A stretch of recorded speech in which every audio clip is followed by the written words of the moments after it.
Hi, everyone, and welcome to Trade and Tariff Tuesdays. We're back with another edition of Avalara's webinar series discussing the Trump administration's tariffs and their impact on trade compliance. We started this weekly series back in February. If this is your first time, welcome. If you've joined us before, welcome back. My name is Ashley, and I'll be your host. Before we dive in, I have just a couple housekeeping items. First, a friendly reminder that Avalara cannot provide legal or tax advice. On your screen is our safe harbor policy. Please take a moment to review that. We are recording today's event. You'll receive the recording later today. The console you're looking at can be customized. Feel free to move or resize the windows. The additional resources section contains a lot of great related resources that are updated regularly, and you can find the slide deck there as well. There are several ways to engage with presenters and attendees. First, if you have any questions, please submit them using the Ask a Question box. We will save time for Q&A at the end. You can also submit troubleshooting questions there. Second, you can join our attendee chat. You'll click the icon at the bottom of your screen with the two chat bubbles, and the attendee chat will appear. We encourage you to introduce yourself, network, and discuss today's topic. Third, you can react to the presentation by clicking on the emoji icon and reacting. Last, we have heard your feedback, so we have extended today's webinar to 45 minutes to have more time for Q&A. Since this session is less than an hour and it's intended to be interactive and responsive, it is not eligible for CPE credit.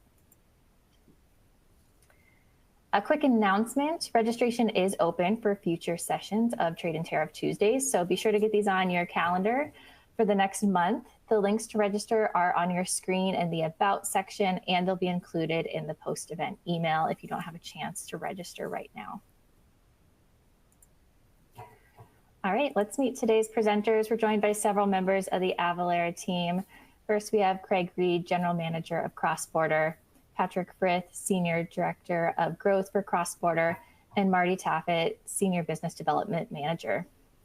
That is all I have for housekeeping, so I will pass it over to our presenters. All right.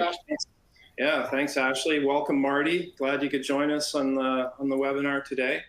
Oh, yeah, happy to be here. As usual, we got a lot to talk about, gentlemen. So why don't we dive into it? I think we got a poll question first, I believe. That's right. So we're going to kick it off with a poll question. We had this last week, so we're going to try and see if we can improve the right number of correct answers. So the first question is, what is the current highest punitive tariff on Chinese imports? A, B, C, and D, you can see there. And this is the slide you interact with. So, so pick which one you think it is. Give you a few moments. We got a lot of comments. Last time I was watching the comments screen, and a lot of folks were weighing in, which we'll explain in a second. But why don't we see what happened, Patrick? Ah, everyone's got it. 145%. Most people have it. So yeah, last week there's a lot of comments where folks were saying, well, wait a minute, I'm not at 145%. I'm at 175%, or I'm at 157%. But there's a reason we put in punitive, because punitive is what's added to the base tariff. So a few people had answered 125%, which is correct. That was the second layer of punitive tariffs. But the first layer of punitive tariffs, if everyone remembers, was 10%, then 10%, then 50%. So it stacked up eventually to 145%. So that's where we're at today. So Patrick, why don't we talk about how we got here? Yeah, that's right. So moving us on then, our usual early sequence of slides, the whiplash, how we got here. If you remember, it was fentanyl, illegal immigrants, and counterfeit goods. The stage was set early on in the year, as though they wanted to combat the flow. The administration wanted to combat the flow of those three items into the US. You know, valid points back then. But it led to what we're seeing in tariffs. Okay, so that's how we got here. We've compressed this timeline now because it was just stretching out too much. 1st of February was when we had the first announcement. Canada, China, Mexico were going to have early impact. Towards the end of February, we started hearing noise about reciprocal tariffs to other countries beyond those three. More about that later. The 4th of March, that's when we saw it. That's when we saw the 25% come down on Canada and Mexico. And we also saw an increase of 20% on Chinese imports. Then we saw the brakes come off. We saw reciprocal activity from Canada. So Canada started imposing retaliatory tariffs on certain products to the US. Nothing from Mexico. Mexico were pretty quiet. Canada was the first one to push through change, immediate change in response, which brought us to the end of March. And then, of course, we all know what happened after that. It was the 2nd of April. It was Rose Garden. It was Liberation Day. We've got a quick slide on that in a moment. And then we saw the pausing. So it was all supposed to come into effect on the 9th. What actually happened on the 9th was a 90-day pause. However, the 10% baseline stayed in place and is currently in place. And we also saw then the escalation between the US and China to get us where we are today on those tariffs between the two giant nations. So a quick slide on Liberation Day. Craig, you wanted a comment on this? Yeah. So this was from the Rose Garden press conference. We consolidated into a few of the sort of most noteworthy countries on the left. What the U.S. originally proposed as discounted reciprocal tariffs. So, there's been a lot of news about how this tariff formula was come up with. But long story short, the position of the administration at the time was it's half of what these other countries are charging us. So this is how we came up with it. The tariffs that the U.S. administration is saying that those countries charge to the U.S. are on the left, and the highlighted yellow ones that President Trump presented are on the right. So those tariffs, as Patrick mentioned, were paused for 90 days. And that was basically in response, well, it was sort of publicly acknowledged that it was in response to a pretty big spike in yields in the bond market, which I think rattled a lot of people because the stock markets and the bond markets or yields rising at the same time is kind of unprecedented. So I think that gave pause and led to the 90-day reprieve. So what that means right now is actually we can maybe switch to the next slide and talk about where we're at now. Yeah, thank you. So with China, as we mentioned, we're at 145% aggregate, and you can see the sort of arrow going out for select products such as electric vehicles and syringes. It's actually, because there's 100% baseline tariff, it's actually up to 245%. So depending on the underlying good, it could be between 145% and 245%, which is obviously pretty significant. China's obviously, and there's been a lot of news about this, so probably not a surprise to anyone, but China's announced reciprocal tariffs that add up to 125%. So effectively 125% plus the underlying tariff. US is at 145% plus the underlying tariff on China. Canada and Mexico are basically in the same boat, where USMCA compliant goods get a 0% tariff. For Canada, that represents about 40% of exports to the US. For Mexico, it's closer to 50%. Non-USMCA compliant goods are still at 25%, except for the case of Canadian energy, and potash, which is at 10%. As Patrick mentioned, Canada and Mexico took different tacks in responding to this. Canada responded with reciprocal tariffs that target about $60 billion of goods. There was another slate of reciprocal tariffs that were due to go in of $60 billion, but they paused that after the 90-day pause that the U.S. administration levied. I saw a question in the Q&A, what's the current tariff on the EU? The current tariff on the EU, along with every other country except for Canada and Mexico and China, is 10%. So along with the 90-day pause, it was announced that that everyone's basically sitting at 10%, and that was effective on April 5th, except for 25% on steel and aluminum. That went in on March 12th, 25% on autos, and 25% on countries that buy oil or gas from Venezuela. How they're administering that, I do not know, but that is the policy. So they were set to take effect, these reciprocal tariffs that we presented on the previous slide, April 9th. They're paused for 90 days. So that takes us to July 9th or thereabouts, and I guess we'll see what happens then. And of course, a lot of the news, if anyone's been reading the news, and I'd actually expected that we would be talking about this before now, but it was reported in the news that Japan is close to a trade deal, that other countries, the South Korean delegation is talking to the U.S.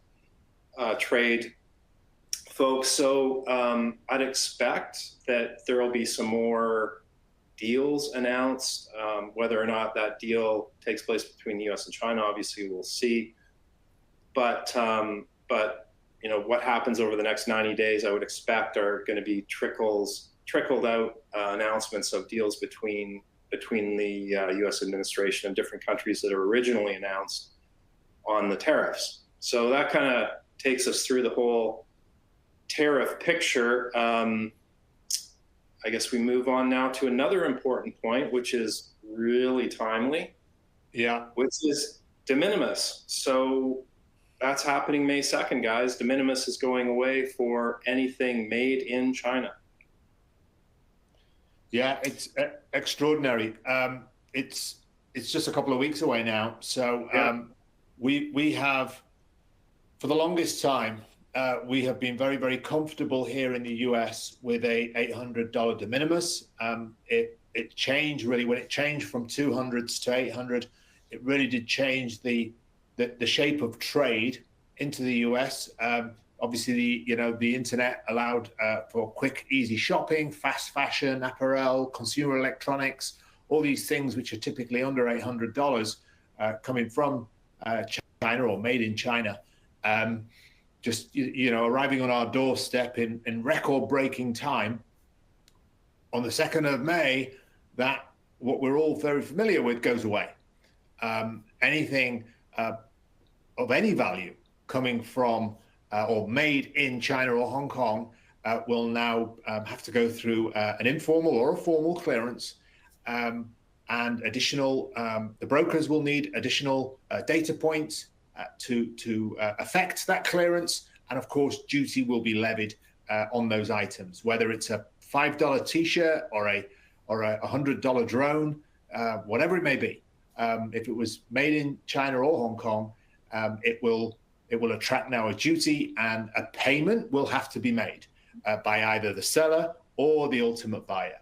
So it really is going to change the landscape, Craig, and we're already seeing reactions from Hong Kong Post, right? Yeah, so, that's right. Hong Kong Post has said, we are no longer handling any shipments to the United States, period. So they have stopped any shipments, and you'll actually see on the slide, postal shipments are not exempt. So 90% of the value of the good are $75 per item for anything under $800, rising to $150 after June 1st.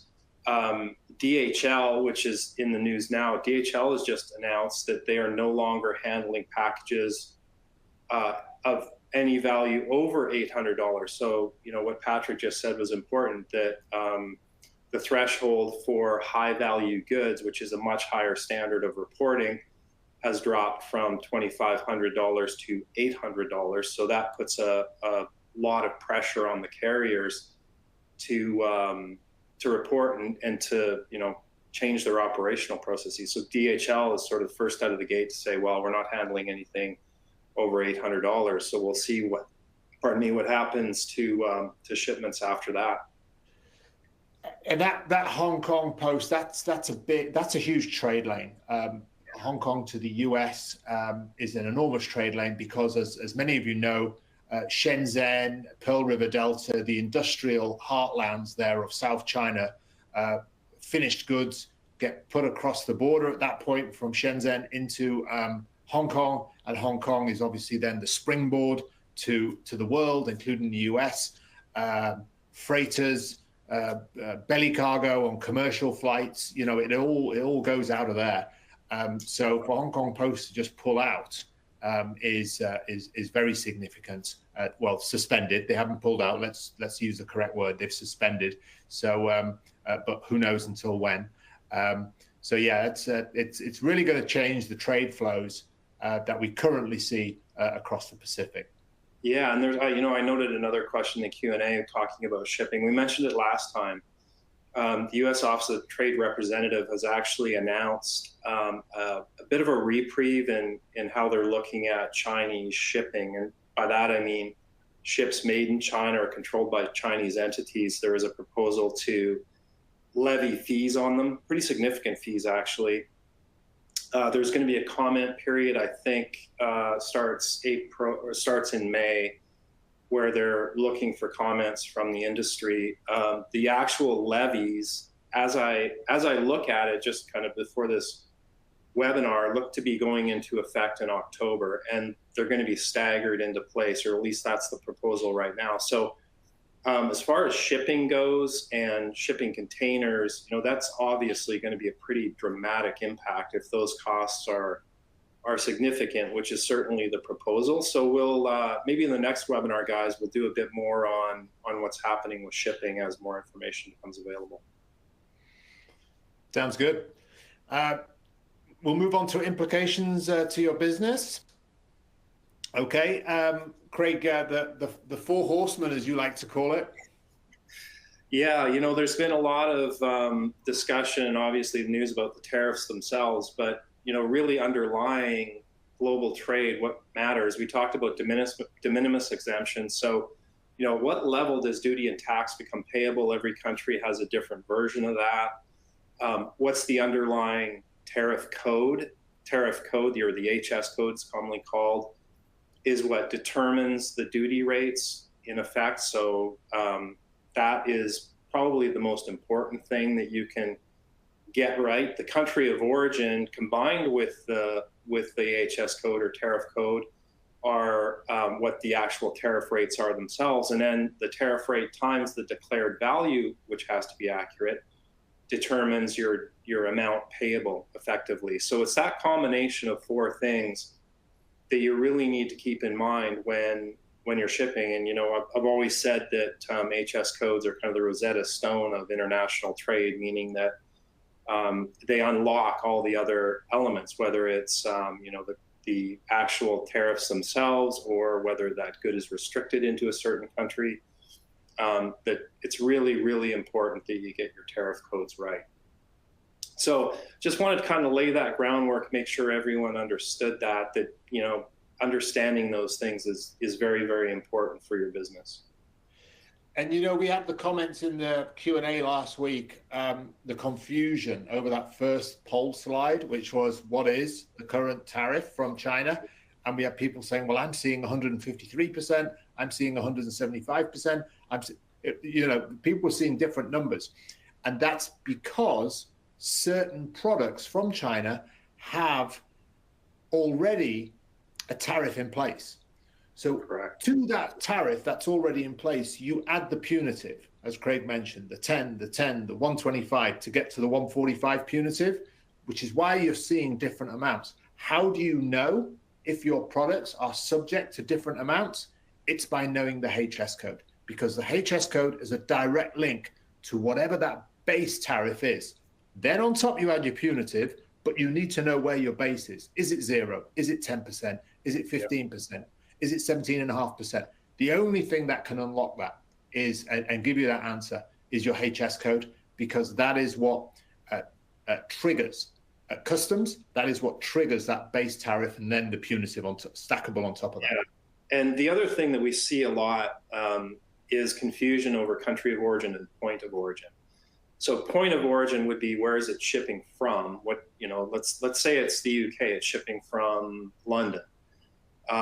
But the country of origin is what matters, meaning where was it made? So even if you ship a Chinese good, Chinese made good from the UK, you're not subject to UK tariffs, you're subject to Chinese tariffs. So keep in mind the country of origin is different than point of origin. And some companies have tried to get around this by transshipping through different countries, sometimes relabeling, but the rules for country of origin are very specific in terms of, and each country has a different version, although they follow generally the same guideline, which is where was the vast majority of the value of the good added. So let's say you take a polo shirt from made in China and you add a logo to it in the UK and then ship it on. That's not a product made in the UK. That product is made in China and subject to Chinese tariffs. So that's important to keep in mind as well. Hey, Craig, we actually had a really great question around the steel and aluminum tariffs, around raw materials. Yeah. Could you speak to how tariffs are applied to raw materials versus completed products, and what those tariffs are based off of in terms of the HS code? Yeah, so they're all based off HS codes. There's been a lot of confusion in the industry about, hey, what specifically are getting hit with the 25% tariffs.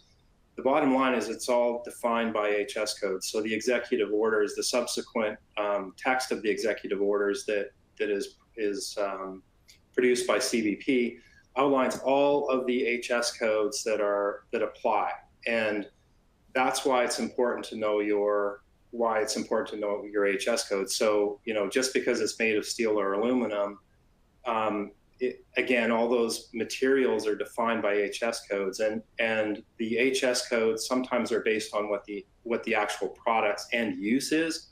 So if it's an auto part, what's it intended for? Is it intended as a raw material? Input to what determines maybe what classification it gets. So again, just highlighting and underscoring the importance of HS codes or tariff codes in making sure you understand what yours are. Okay. Yep. Move on here. Move on. So recently, Craig, you were at the NCBFAA in Arizona there, and you picked up a bit of, I suppose, broker level feedback to the changes. Yeah. So it spoke to a lot of customs brokers and freight forwarders. So it's NCBFAA is the National Customs Broker and Forwarders Association of America. Met a lot of great folks there. These are the folks on the ground, clearing the shipments, trying to keep pace with the changes, trying to answer all of their clients' questions and stay on top of them. These folks are very diligent. They care about what they do, and they want to get it right. So, a lot of discussion about, how quickly things are changing and how fast they have to adjust. And again, highlighting that a lot of their customers don't have their classifications. So, it's really important, if you have a business, to know what your classifications are. I keep saying that, but it's important knowing your origin. Again, highlighting that, where were your goods produced. Brokers can help you with that, but really you need to know what your origin is for your different goods. USM's, knowing whether you qualify for trade treaties like USMCA, obviously you avoid a 25% tariff if you qualify for USMCA, but there's very specific rules there. And then the other thing I would say is that brokers are just inundated right now. So as much of this information you can get yourselves helps a lot, because I think a lot of the brokers are just having trouble staying on top of all the questions they're getting on it, primarily on interpretation. Like, how do we interpret this? What does this mean? Everyone in the industry is scrambling, us included, to make sure that we have the interpretations right. And a good example is the last one. Timing's everything. So, if your goods are released and the administration changes a tariff, it actually matters when the good hits the border. And we had an example of that actually when we were in Amsterdam, didn't we, Patrick? Where we were talking to a company who had everything ready to go, ready to ship. 20% tariffs came in on a $5 million shipment, and all of a sudden somebody owed $1 million. And generally that's determined by the Incoterms, but when it's $1 million and folks aren't ready for it, can change the game a lot, and it's causing a lot of disruption. Right. Yeah, absolutely. We also want to give a quick mention to CBP ACH considerations. Higher tariffs are going to lead to higher duty payments. Now, if your company does not have a surety bond with CBP, which is basically a pile of cash which you give them to look after, and they just deduct from it on a daily basis as your shipments flow over the border and clear, then you're going to have to be making exceptional arrangements. This is a reminder more than anything else. You're going to have to make exceptional arrangements with your bank to make sure that the debit amounts are increased. We are hearing in the market where people are getting caught out with this.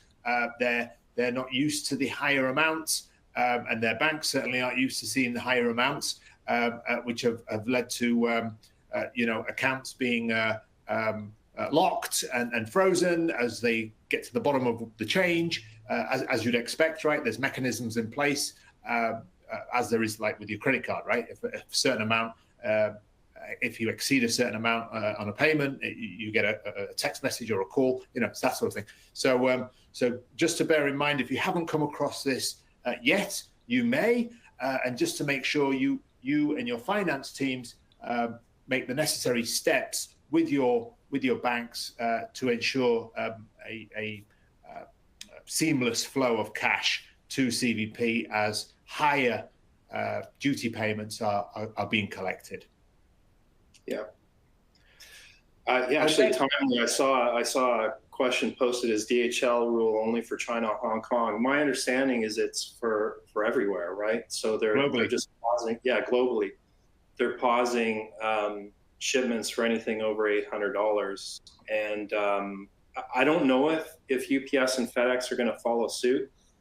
DHL is likely doing this because of the volumes and because they can't handle it operationally, which would then likely transfer pressure onto other carriers like UPS and FedEx. And I don't know if they'll ultimately say, hey, we can't handle it either, or if they'll continue to ship. But I think, long story short, you should probably be planning, if you're shipping higher value goods, looking at alternatives so you're ready to go if things change, or you can adjust. I think right now is all about flexibility in your supply chain and having options, really, and knowing what those options cost, knowing what it means for your business in terms of delivery promises, etc.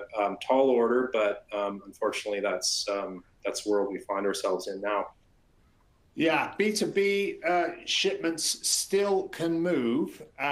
This is only for B2C, which is, of course, a huge percentage of the imports into the US.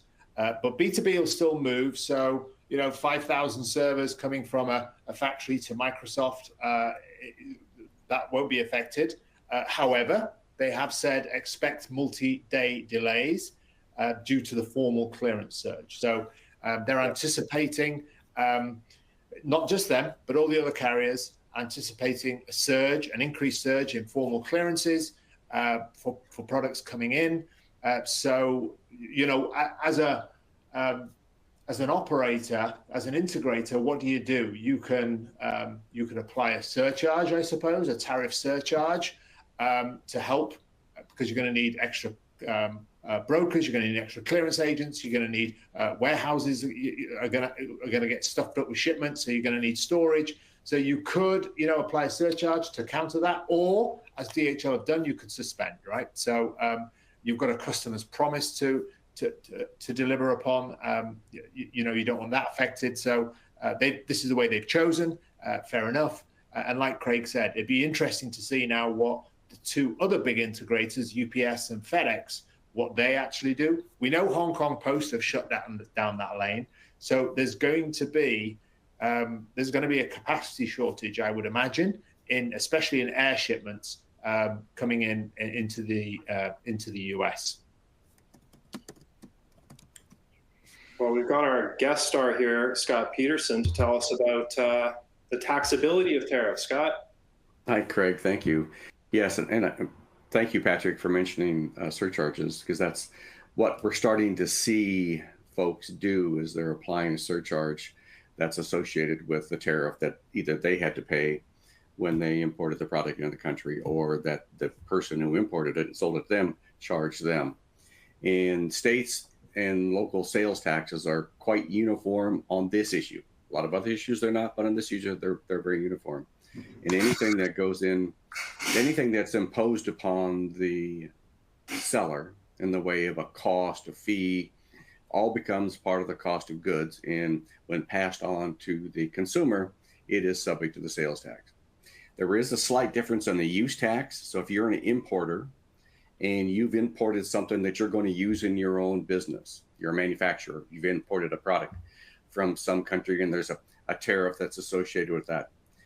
You paid $1,000 for the product and then you paid $25 in the tariff. You paid them to two different entities. You paid the $1,000 to the supplier and the $25 to customs. Those are two separate transactions. And when the states answer this, both questions, when they answer are tariff subject to sales tax, they say yes when it's passed on to the consumer, whether it's built into the price of the product or separately itemized as a on the invoice. But when you're paying the tariff and then you're subsequently paying your use tax on the product that you purchased, those are two separate transactions, and the tariff does not become part of your purchase price that you paid when you imported that product in the United States. Yeah, that's so it just continues to add to the price, right? It's and yes, as prices go up, sales tax goes up as well.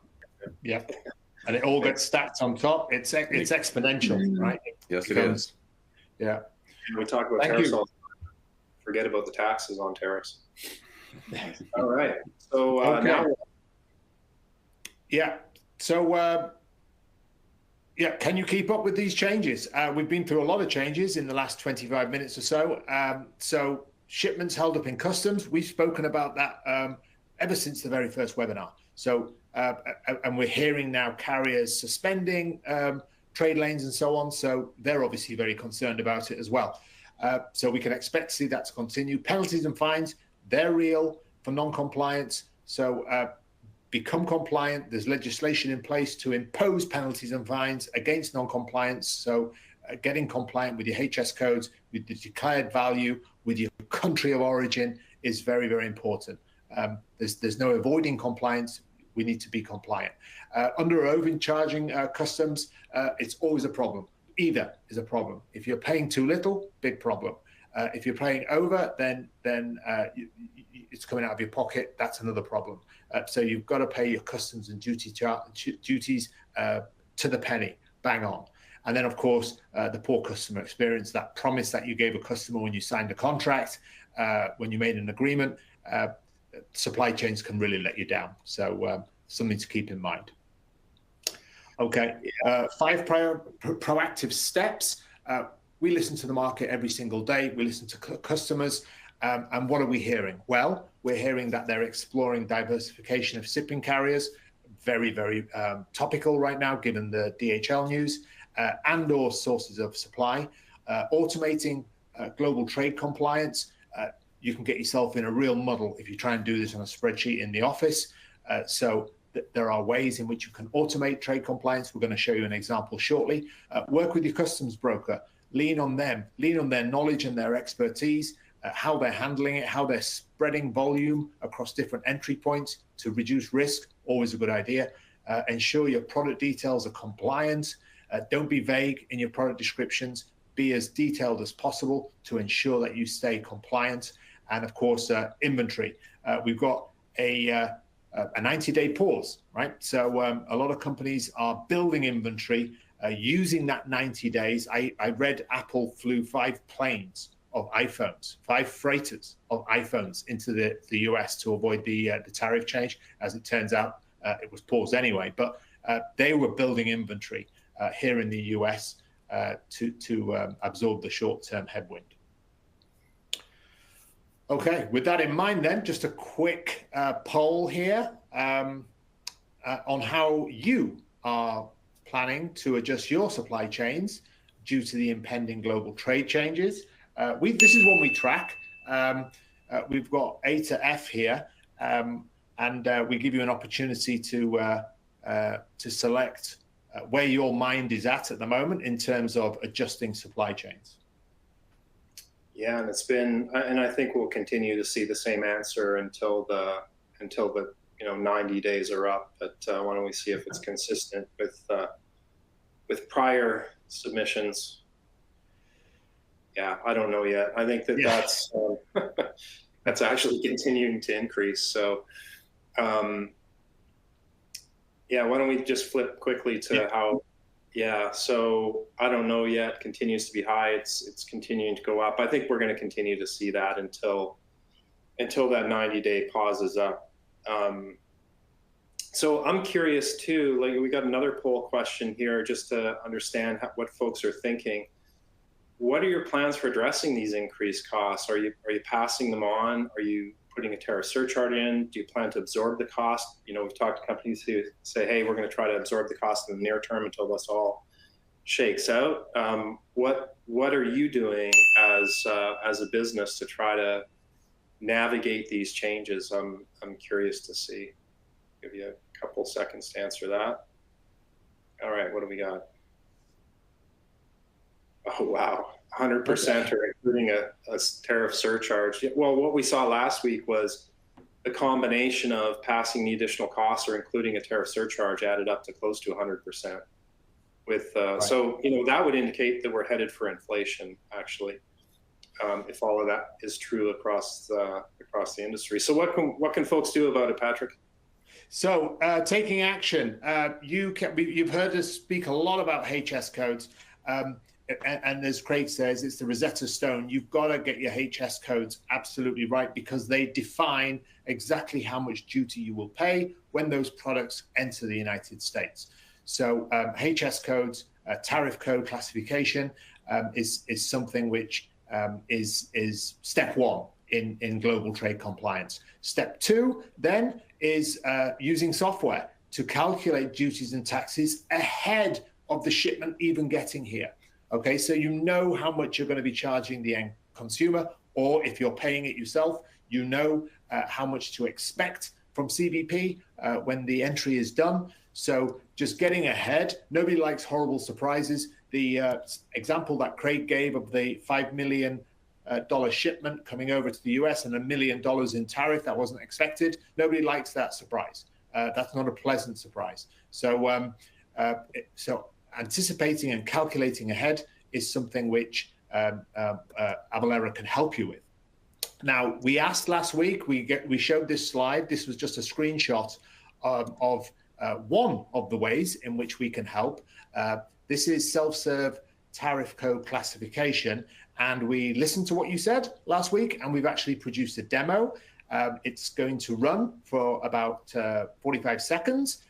When I click next, we should see the demo start, and we'll let you visualize exactly how self-serve tariff code classification works, and something that we can help you with. Okay, I'm going to run it right now.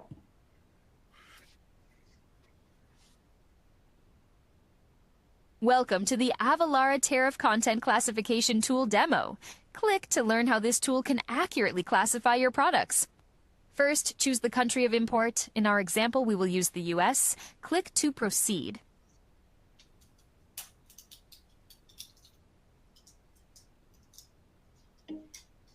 Next, select the country of origin. In our example, we will use China. Click to proceed.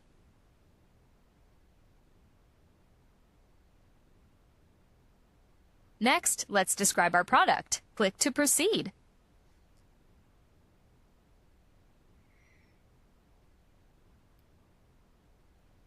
Now, we are ready to classify. Click to proceed.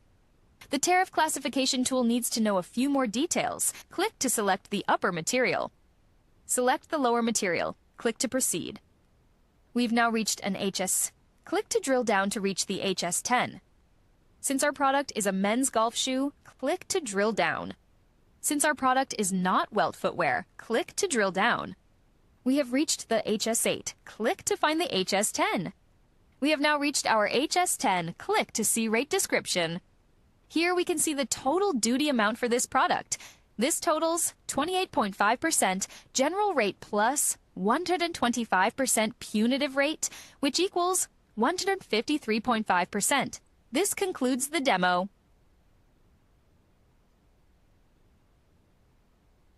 Okay, there we go. That was our demo. We just wanted to... Yeah, we landed on the wrong... Yeah. Something always goes wrong with a demo, right? In this case, the demo actually worked, but we ended up advancing all our slides too far. That's right. Because what we wanted to do is give you an opportunity to raise your hand if you wanted to be contacted by... here we go. Yeah, thank you very much. Whoever moved that on, that wasn't me. So that's just one of the products in our suite of global compliance. As you can see, it's at your fingertips. You control it. You input your product, you input your country, you input your destination country. It gives you the HS code with accuracy, incredible accuracy. And then you drill down. You saw in the example, it was a shoe in that example, and it was upper and it was soles and upper. You decide the materials, and it gives you the correct HS code, and then subsequently gives you the duty. And you saw the punitive, you saw the other duty charges on there. So if that is something which is helpful, then please raise your hand, and somebody will get in contact with you just to talk you through your specific requirements.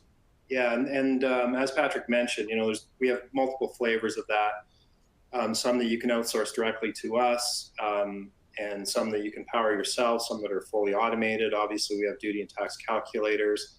We have content available. We have restrictions that may apply to your products. And as this slide shows, we integrate to most of the major platforms. So it's likely that the integration that you would need to undergo is very minimal, because we're already talking to the platforms that you're talking to. So, one of the things we talked about as a group after the last session, and that's why the demo actually made its appearance today, is what we, this I think is our 11th Tariff Tuesday. So what we wanted to do is understand from you folks what you would like to see from us going forward. There's a bunch of things that we've talked about. We've talked about the tariff changes, what's in place now, what the business implications are, how to build a resilient supply chain, how we can help, any industry-specific implications and tips, so we could concentrate on a given industry at a given time. So we'll put this poll question up and let you select. You can actually select multiple. So when we were putting this together, we suspected that many of you would want to choose multiple topics. So we'll just give you a moment to go through that and decide what you'd like to see from us going forward. We obviously want to make these as useful as we possibly can, so we're happy to adjust content and make sure that we're responding to the audience needs. So let's see what we got here. All right, so the tariff changes. So maybe a little less on the tariff changes, but I think folks are really looking to see, well, that's good, because I think that is what we have been concentrating on for the most part, is what's in place right now, and then what the business implications are. Industry-specific implications and tips. Maybe, folks, if you have some specific suggestions, you can leave them in the comments, and we'll take a look at that after the fact. So and we'll go through, as we always do, we'll go through all the questions. We get so many questions. There's no way for us to possibly get to all of them. We try our best, but if you do provide questions, if we don't get them answered here, I think, well, we're out of time, unfortunately. We always run out of time. But we will follow up after the show. We'll also be emailing, I believe, a copy of this presentation so you can see it. There are resources that you can use that allow you to get, we've got some blogs that have some great information. We've got someone on our team who stays up to date with all of these things and provides a lot of really good contextual information around them. And then all of the resources that we have available, we will provide you with as well. So With that, gentlemen, any last parting thoughts or comments? No, what I would say though is, depending on the number of sort of thumbs up we get in the next few seconds, we could do demos similar to the one we just did now. We could do demos of other products which may be able to help you with determining duties and taxes, as Craig mentioned. We're more than happy to put together 1-minute demos for you on this webinar, just so you can take a look at it. And then obviously you can contact us. I see Melissa she asked a question, can we use that demo? I think what Melissa was meaning is, can we use that software? Yes, you can. Please reach out to us. And one of our cross-border colleagues will talk you through how you can get online with that product. So you can have it. You can have it right on your system in your office, and you can use it, as freely as you wish. So the answer is yes. Yeah, we'll do some more. We'll do some more demos. We'll build some more, and we'll show you what else can be done with technology. Yeah, I just want to double down on the How to Prepare for Trump Tariffs blog that stays evergreen. A lot of really hard work from our marketing team and content team goes into that, and it is consistently updated with every Truth Social tweet, every new ruling. They're devoting a lot of time to that, so it's a great resource. Yeah, well said. All right, thanks everyone. We will see you next Tuesday. Yeah, thanks Craig and Patrick, and thanks Marty for answering some questions in the Q&A. Just a couple of quick reminders before we end the session. If you missed this at the beginning, registration is open for future trade and tariff sessions through the next month. So be sure to register for those, get them on your calendar. The links will also be in a post-event email. And we also have other webinars if there's some other topics you're interested in. So be sure to check those out. We have some upcoming webinars on use tax, e-invoicing, property tax, business licenses, and knowing your nexus. So check out all those upcoming webinars, get them on your calendar. Like I mentioned, you will receive a post-event email later today with a link back to this console where you can get the recording slide deck and the additional resources. And we hope you can join us again next week. That concludes today's webinar.